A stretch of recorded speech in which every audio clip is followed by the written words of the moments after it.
Hello students, BSc first year के आज के केमिस्ट्री के लेक्चर में हम जीनोन के कुछ कंपाउंड्स पढ़ेंगे। कहने का मतलब केमिस्ट्री ऑफ नोबल गैसेस आज का हमारा टॉपिक होगा।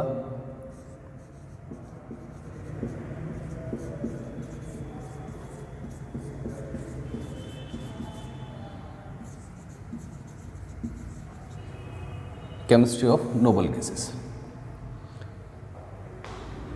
पर्टिकुलर रिएक्शन या कंपाउंड बताने से पहले मैं बताता हूँ कि अब तक हमने क्या पढ़ा था, इन्हें नोबल गैसेस कहते हैं। मतलब ये कौन कैसी होगी, कैसे इनर्ट गैस हो गई। और इनर्ट गैस क्यों कहते हैं? क्योंकि इनका ऑक्टेट कंप्लीट होता है। इनका general electronic configuration NH2 NP6 होता है। आउटर मोस्ट सेल जो होता है, सबसे बाह्यतम कोश, वो पूरा भरा हुआ होता है। तो अब इसकी वजह से ये इनर्टनेस शो करते हैं, अक्रियता प्रदर्शित करते हैं, क्योंकि ना तो इसे अब अष्टक पूरे करने के लिए इलेक्ट्रॉन की आवश्यकता है। ना इलेक्ट्रॉन देगा ना इलेक्ट्रॉन लेगा, क्योंकि ऑलरेडी इसका ऑक्टेट कंप्लीट है। तो इनकी नेचर इनर्ट होती है। 1962 यहाँ से इनके कंपाउंड का यह केमिस्ट्री स्टार्ट होती है। इन 1962 प्रोफेसर नील बर्लेट जो फ्लोरीन और फ्लोराइन के कंपाउंड्स पर काम करते थे, स्पेशलाइज थे फ्लोरीन केमिस्ट्री पे, उन्होंने एक रिएक्शन करवाई। इन्होंने हेक्सा फ्लोरोप्लेटिनम, मतलब प्लेटिनम हेक्सा फ्लोराइड का एक कॉम्प्लेक्स लिया, PTF6, रेड कलर का होता है। इस कंपाउंड को इन्होंने जब एयर में खुला छोड़ा, मतलब ये कंपाउंड एयर के कांटेक्ट में आता है, तो ये कंपाउंड इस ऑक्सीजन का ऑक्सीडेशन कर देता है। कभी अपन क्या पढ़ते थे, ऑक्सीजन खुद ऑक्सीडेशन करता है, लेकिन यहाँ इस PTF6 ने, प्लेटिनम हेक्सा फ्लोराइड ने ऑक्सीजन का ही ऑक्सीडेशन कर दिया। ये ऑक्सीडाइजिंग एजेंट का काम कर रहा है इस रिएक्शन के अंदर, और एक कॉम्प्लेक्स बना जो प्लेटिनम हेक्सा फ्लोराइड का ऑक्सी कॉम्प्लेक्स कहा जाता है, जिसमें ऑक्सीजन पर प्लस का चार्ज और जो प्लेटिनम फ्लोरीन का जो कंपाउंड था उसके ऊपर माइनस का चार्ज। इलेक्ट्रॉन ऑक्सीजन से निकाल लिया गया। इस ऑक्सीजन से इलेक्ट्रॉन निकाल करके किसने ले लिया? प्लेटिनम हेक्साफ्लोराइड ने। ये रिएक्शन किसने ऑब्जर्व की? Professor Neil Bartlett. Professor Neil Bartlett university of Columbia, university of California के प्रोफेसर थे। तो इन्होंने 1962 में ये ऑब्जर्व किया। अभी तक हमने जीनोन या फिर कोई नोबल गैसेस का तो आया नहीं नाम। अब इन्होंने क्या ऑब्जर्व किया कि इस ऑक्सीजन से O2+ बना। ऑक्सीजन से O2+ कब बनेगा? जब एक इलेक्ट्रॉन यहाँ से बाहर निकल जाएगा। और इलेक्ट्रॉन बाहर निकल, अपन क्या पढ़ते हैं, आयनाइजेशन एनर्जी। तो इसकी जो आयनाइजेशन एनर्जी आती है वो आती है लगभग 1175 किलो कैलोरी। ठीक है, 1175 किलो कैलोरी आती है। अब इन्होंने ऑब्जर्व किया कि जब प्लेटिनम का ये कॉम्प्लेक्स ऑक्सीजन से एक इलेक्ट्रॉन निकाल सकता है, तो क्यों ना ये जीनोन से निकाल लें, क्योंकि उन्हें जीनोन की आयनाइजेशन एनर्जी का पता था। और वो कितनी थी? वो थी आपकी 1170 किलो कैलोरी। इतनी, क्या नाम है, किलो जूल, सॉरी। तो ये जो एनर्जी हम लिख रहे हैं वो किलो जूल पर मोल है।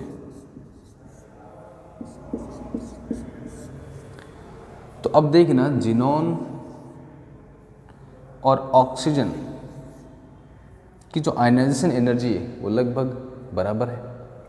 तो तो जब ये कॉम्प्लेक्स ऑक्सीजन से एक इलेक्ट्रॉन खींच सकता है तो बिल्कुल जिनोन से भी इलेक्ट्रॉन खींच सकता है। यहाँ से ये आइडिया आया कि अक्रिय गैसें भी कंपाउंड बनाती हैं, अक्रिय गैसेस भी कंपाउंड बनाती हैं। तो अब प्रोफेसर नील बर्टलेट ने क्या किया, रिएक्शन किसके साथ करवाई, प्लेटिनम हेक्साफ्लोराइड की रिएक्शन कराई जिनोन से।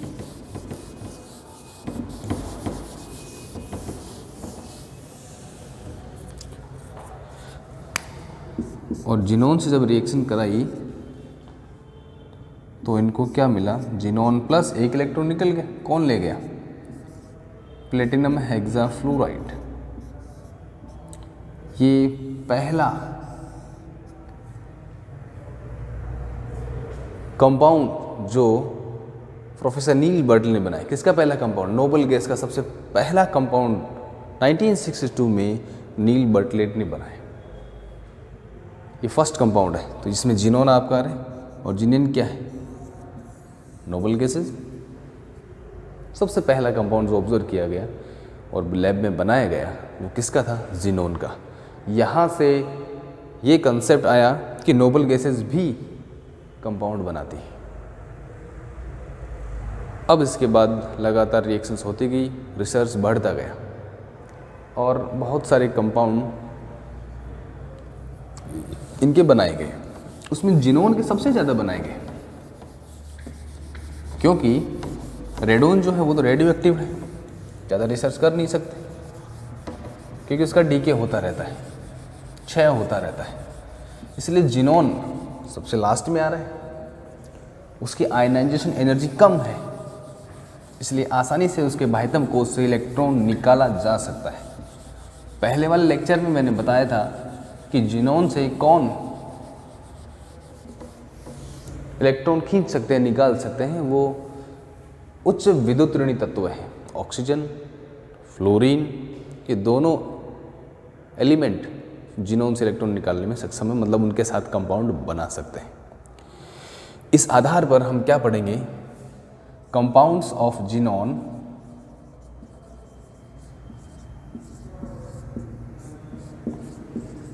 कंपाउंड्स ऑफ जिनोन, जिनोन के कंपाउंड कौन कौन से कंपाउंड वो जनरली बनाता है। जनरली वो 3 तरह के कंपाउंड बनाता है। सामान्यतः कितने तरह के कंपाउंड बनाता है, first fluorides of xenon, second oxides of xenon, third oxyfluorides of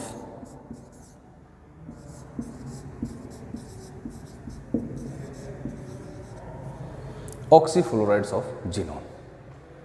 तो जिनोन के कौन कौन से कंपाउंड अब तक बनाए जा चुके हैं, फ्लोराइड बना चुके हैं जिनोन के ऑक्साइड बनाए जा चुके हैं और जिनोन के ऑक्सीफ्लोराइड बना सकते हैं। फ्लोरीन आ रहा है, ऑक्सीजन के साथ है, फ्लोरीन ऑक्सीजन के साथ है। कुल मिलाकर के 2 ही एलिमेंट जो उच्च विद्युत ऋणी तत्व हैं आवर्त सारणी के अंदर, वो जिनोन के साथ में कंपाउंड बनाते हैं। अब फ्लोराइड्स में भी कौन कौन से फ्लोराइड हम पढ़ेंगे। एक तो xenon difluoride, xenon tetrafluoride, xenon hexafluoride. 3 तरह के फ्लोराइड हम पढ़ेंगे इसमें। तो जिनोन डाइफ्लोराइड हो गया, जिनोन टेट्राफ्लोराइड हो गया, जिनोन हेक्साफ्लोराइड हो गया। इनको कैसे बनाते हैं, इनका मेथड, इनके यूज क्या है। यूज में जनरली किसके, केमिकल रिएक्शंस, और फेमस है या तो फ्लोराइड डोनर का काम करेगा या फ्लोराइड एक्सेप्टर का, और इसका एक जल अपघटन, हाइड्रोलाइसिस वाली रिएक्शंस तीनों की पढ़नी। नेक्स्ट ऑक्साइड कौन कौन से हैं इसके। तो इसके ऑक्साइड्स में अगर हम देखें तो 2 ऑक्साइड इसके नॉन हैं, जिनोन ट्राईऑक्साइड और जिनोन टेट्राऑक्साइड। 2 ऑक्साइड इसके नॉन हैं। ऑक्सीफ्लोराइड इसके 2 नॉन हैं जो काफ़ी फेमस भी हैं। तो फेमस कंपाउंड है उनको, वहाँ उनको डिस्कस करेंगे अपन। और इनके स्ट्रक्चर मेन इंपॉर्टेंट, इनका हाइब्रिडाइजेशन संकरण स्ट्रक्चर वो इंपॉर्टेंट है। ऑक्सीफ्लोराइड में हम लेंगे XeOF4 और XeO2F2, ठीक है। ये कंपाउंड ऑक्सीफ्लोराइड, देखिए इसमें ऑक्सीजन भी आ रहा है, फ्लोरीन भी आ रहा है, ऑक्सीजन भी आ रहा है, फ्लोरीन आ रहा है। तो कुल मिलाकर के अगर हम देखें तो जिनोन के कंपाउंड हमारे कौन कौन से बने, जिनोन के फ्लोराइड बने, जिनोन के ऑक्साइड्स बने, जिनोन के ऑक्सीफ्लोराइड बने। फ्लोराइड्स में difluoride, tetrafluoride, hexafluoride, trioxide, tetroxide और ऑक्सोफ्लोराइड हो गया, और यहाँ पर भी ऑक्सोफ्लोराइड हो गया, जिसमें आप ऑक्सो डाईफ्लोराइड, ऑक्सो टेट्राफ्लोराइड इसको बोल सकते हैं। तो ये कंपाउंड्स को हमको पढ़ना है। तो इस लेक्चर में हमने क्या देखा कि सबसे पहला कंपाउंड जिनोन का किसने बनाया, प्रोफेसर नील बर्टलेट ने 1962 में, पहला क्वेश्चन। दूसरा, तो कंपाउंड कौन सा था जो बनाया गया, उसे XePtF6 लिखा जाता है, ध्यान देना। प्लस और माइनस लगा हुआ मिले को जरूरी नहीं है, मैं सिर्फ यहाँ इसलिए बता रहा हूँ ताकि जिनोन का पता रहे आपको। प्लस ऑक्सीडेशन स्टेट यहाँ पर आता है, और यहाँ प्लेटिनम की ऑक्सीडेशन स्टेट 5 आती है। क्या बोलेंगे इस कंपाउंड को, जिनोन हेक्साफ्लोरो प्लेटिनेट, जिनोन हेक्साफ्लोरो प्लेटिनेट। और प्लेटिनम की ऑक्सीडेशन स्टेट क्या रहेगी यहाँ पर,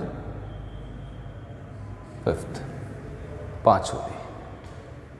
ये compound first noble gas compound जो सबसे पहले बनाया गया था ये था।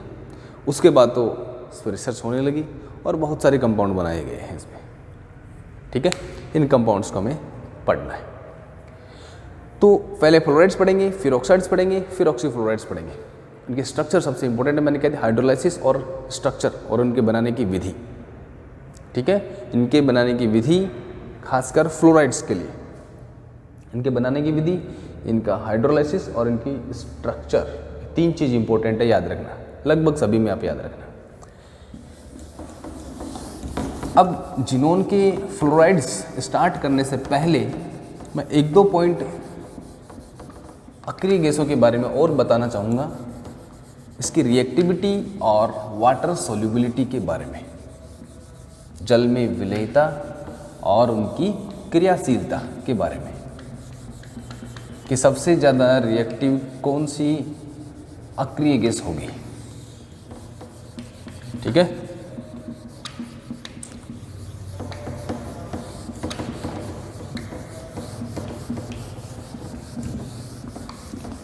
वर्ग में ऊपर से नीचे जाने पर आकार बढ़ता है, सिंपल सा कंसेप्ट है और हम अच्छी तरह जानते भी हैं।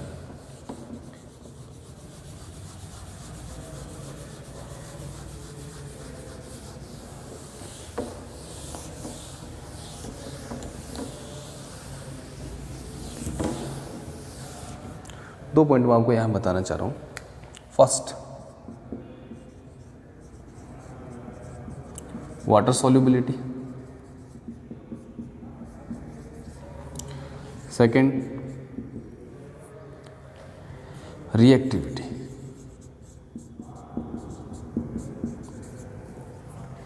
डायरेक्ट मैं लिख दूं कि वाटर सॉल्युबिलिटी क्या होगी, जिनोन की सबसे ज़्यादा, बढ़ते हुए क्रम में लिख देते हैं।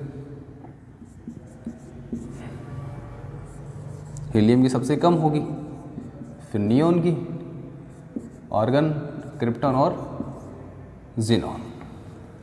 सेम रिएक्टिविटी का ऑर्डर भी यही आता है। सबसे ज़्यादा रिएक्टिव इनर्ट गैस या नोबल गैस कौन सी है, जिनोन। सबसे ज़्यादा रिएक्टिविटी भी जिनोन की और वाटर सोल्युबिलिटी भी जिनोन की है। वाटर सोल्युबिलिटी जिनोन की सबसे ज़्यादा, रिएक्टिविटी जिनोन की सबसे ज़्यादा, ठीक है। ये तो आपको याद रखना है। अब क्यों है ऐसा वो मैं बता रहा हूँ, ध्यान से सुनना। वाटर सोल्यूबिलिटी जो है उनकी सबसे ज़्यादा क्यों हुई? देखो, अक्रिय गैसों के अंदर कोई चार्ज तो होता नहीं है कि हम उनका आयनाइजेशन करा सकें, सॉल्वेशन करा सकें, विलायकन करा सकें। मोनो एटॉमिक गैसेस के मॉलिक्यूल है, सिंगल एटम। ध्यान देना, हीलियम का आकार छोटा है और जिनोन का आकार बड़ा है। अब छोटा आकार होने की वजह से वाटर मॉलिक्यूल जो हैं, उल्टा लिखा है मैंने ताकि ऑक्सीजन H2, वाटर मॉलिक्यूल क्या करते हैं, इन इलेक्ट्रॉन को अपनी तरफ आकर्षित करते हैं। ये डाइपोल है, ये इंड्यूस्ड डाइपोल बनता है, मतलब इलेक्ट्रॉन को अपनी तरफ खींचने की कोशिश करते हैं। इसको बोलते हैं पोलराइजिंग पावर, ध्रुवणता। तो बड़े आकार में पोलराइजिंग पावर ज़्यादा होती है, बाह्यतम कोश को इलेक्ट्रॉन को खींचना, अट्रैक्ट करना आसान होता है। तो जितनी ज़्यादा बड़ी साइज बढ़ेगी उनकी पोलराइजिंग पावर बढ़ती है, और पोलराइजिंग पावर बढ़ेगी तो उनकी वाटर सोल्यूबिलिटी भी बढ़ती है। ध्यान देना, ये इतने ज़्यादा सोल्यूबल नहीं है।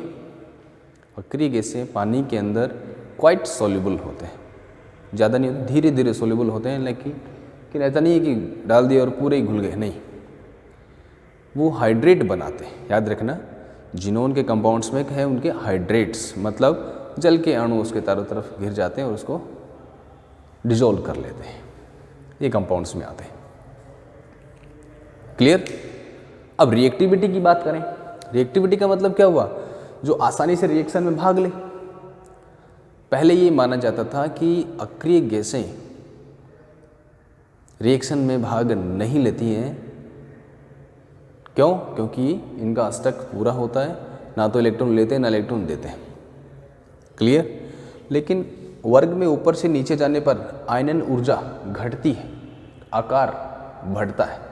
आयनन ऊर्जा कम है, मतलब बाह्यतम कोश के इलेक्ट्रॉन को निकालने के लिए कम ऊर्जा की आवश्यकता होती है। इसकी आयनन ऊर्जा कम होने की वजह से इसके बाह्यतम कोश के इलेक्ट्रॉन को निकालना आसान होता है। इसलिए ये उच्च विद्युतऋणी तत्वों के साथ में आसानी से कंपाउंड बना लेता है। तो जैसे जैसे आयनन ऊर्जा, आयनाइजेशन एनर्जी कम होती जाती है, इसकी रिएक्टिविटी बढ़ती जाती है। तो ये 2 पॉइंट आप याद रखना, वाटर सोल्यूबिलिटी, रिएक्टिविटी। अब जिनोन के कंपाउंड्स में 2 और आते हैं। हाइड्रेट्स बता दिए मैंने, वाटर में सोल्यूबल कर लें तो वाटर के मॉलिक्यूल इसको घेर लेते हैं। एक गैस को घेरने के लिए लगभग, मतलब क्लेथ्रिड कंपाउंड अभी पढ़ेंगे अपन, वो उसी हाइड्रेट्स में आते हैं। एक इस टॉपिक के अंदर एक छोटा सा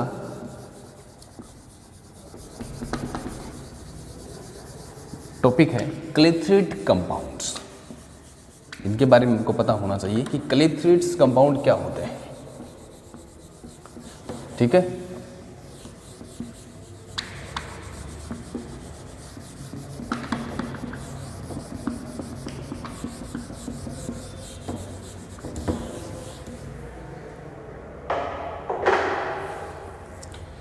देखो, जिनोन के कंपाउंड्स पढ़ रहे हैं तो अपन जनरल एक कंपाउंड डेफिनेशन कई बार पूछ लिया जाता है, क्लेथ्रिड कंपाउंड्स।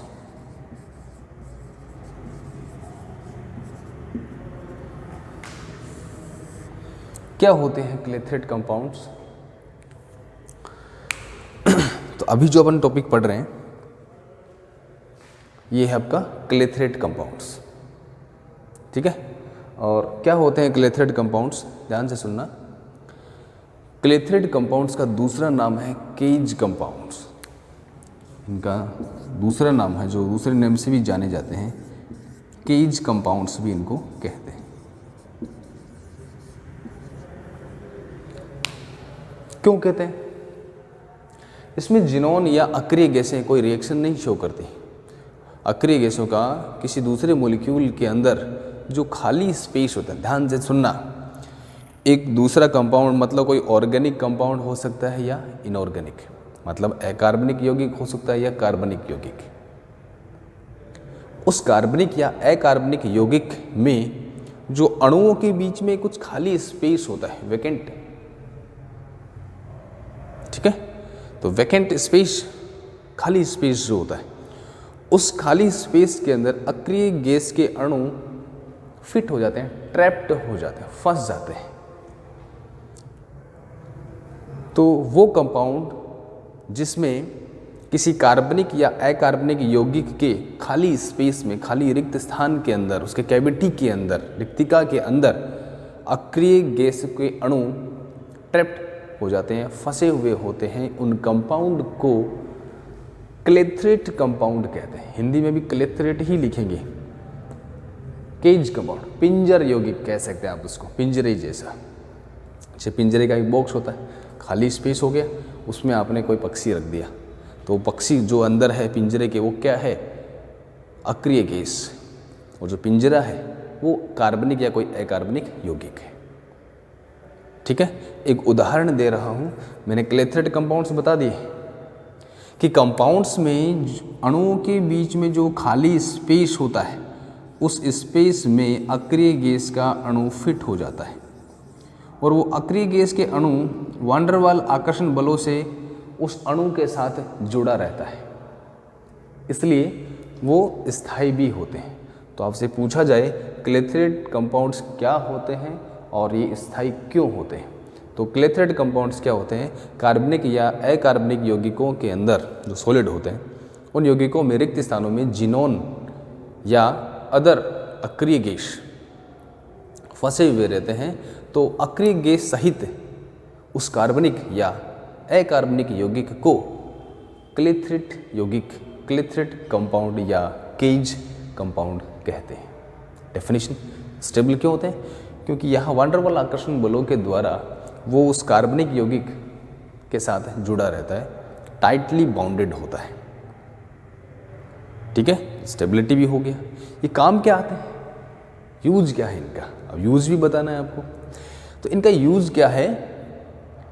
जनरली ये अक्रिय गैसों को सेपरेट करने के काम आते हैं।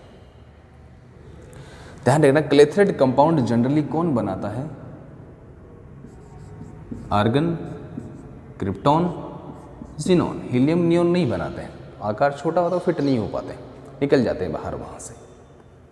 ये तीनों, अगर इनके साथ में नियोन भी है तो हम नियोन को अलग कर सकते हैं उसमें से। तो ये अक्रिय गैसों के सेपरेशन में भी काम आते हैं, या कुछ रेडियो एक्टिव कंपाउंड्स बनाने के भी। गामा रेडिएशन, जिनोन का जो जिनोन 133 आता है, वो गामा रेडिएशन के लिए काम में लिया जाता है। वो अलग बात होगी, इतने डिटेल में हम नहीं जाएंगे। एक उदाहरण मैं बता रहा हूँ, एग्जाम्पल मैं ले रहा हूँ कि क्लेथरेट कंपाउंड का कोई एक पर्टिकुलर एग्जाम्पल हम क्या लें। एग्जाम्पल में एक कंपाउंड आपने नाम तो सुना होगा, हाइड्रोक्विनोन। हाइड्रोक्विनोन, और ये हाइड्रोक्विनोन की स्ट्रक्चर मैं बना रहा हूँ। बेंजीन रिंग पर पैरा पोजीशन पर 2 हाइड्रोक्सी ग्रुप जुड़े हुए होते हैं।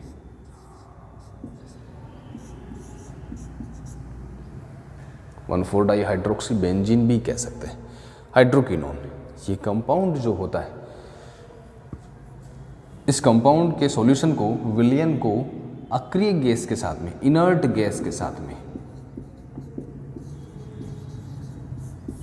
इनर्ट गैस, तो इनर्ट गैस के साथ में जब इसको हाई प्रेशर पर रखा जाता है तो ये सॉलिड कंपाउंड बना लेता है,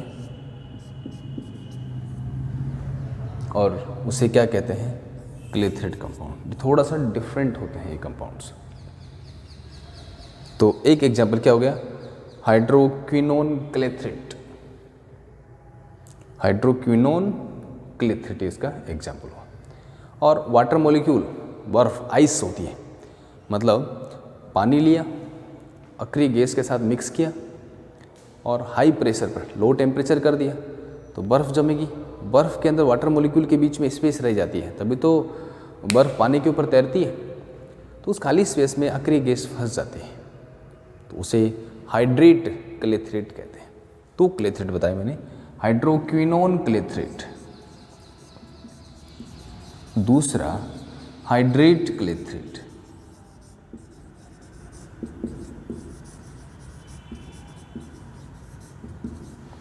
जनरली 3 हाइड्रोक्विनोन के मॉलिक्यूल एक गैस को बांधे रखते हैं, उनका अनुपात निकाला जाता है। वैसे तो बहुत सारे मॉलिक्यूल होते हैं, बहुत सारी गैसेस, तो उनका लास्ट में अनुपात निकाला जाता है 3:1 में आता है। अब ध्यान रखना, जो कंपाउंड इसको ट्रैप करता है, फंसाता है, तो ये कंपाउंड कहलाता है होस्ट, और जो अक्रिय गैस इसके अंदर ट्रैप्ड हो रही है उसे कहते हैं गेस्ट। तो एक तरह से होस्ट गेस्ट केमिस्ट्री अपन इसको मान सकते हैं। ठीक है, सुप्रामोलिकुलर केमिस्ट्री में आगे हायर लेवल में आएगी सुप्रामोलिकुलर केमिस्ट्री। केमिस्ट्री की बहुत ब्रांच बन जाती हैं आगे जाके, जितना ज़्यादा पढ़ोगे उतनी नई नई ब्रांच केमिस्ट्री में जुड़ती जाती है। तो होस्ट वो कंपाउंड या अकार्बनिक या कार्बनिक हो सकता है, और गेस्ट वो अक्रिय गैस जो उसमें ट्रैप हो रही है वो गेस्ट है। जैसे पिंजरे के अंदर, पिंजरा तो हो गया होस्ट, और पिंजरे के अंदर जो पक्षी है वो हो गया आपका गेस्ट। तो ये होस्ट और गेस्ट वर्ड इनके लिए काम में लिया जाता है। क्लियर? तो वाटर के रेस्पेक्ट में अगर देखें, 6 वाटर के मॉलिक्यूल एक अक्रिय गैस को ट्रैप करते हैं, इतना अनुपात आता है। हाइड्रोकिनोन में 3 हाइड्रोकिनोन के मॉलिक्यूल एक इनर्ट गैस को ट्रैप करते हैं। ये इनका रेशियो निकाला जाता है। ये था आपका क्लेथरेट कंपाउंड, जिसके अपन ने डेफिनेशन बताई, स्टेबल क्यों होते हैं उनकी स्टेबिलिटी बताई, एग्जाम्पल बताया, और उनका होस्ट गेस्ट रेशियो बताया, कितना रेशियो होता है। क्लियर?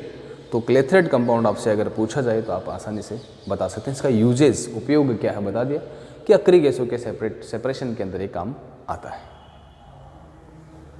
ठीक है, अब इससे आगे हम पढ़ेंगे जिनोन के फ्लोराइड्स, पर्टिकुलर अब जिनोन के कंपाउंड्स हम पढ़ेंगे। तो नेक्स्ट लेक्चर में हम उनको डिस्कस करते हैं। तो आज के लिए इतना ही। Thank you.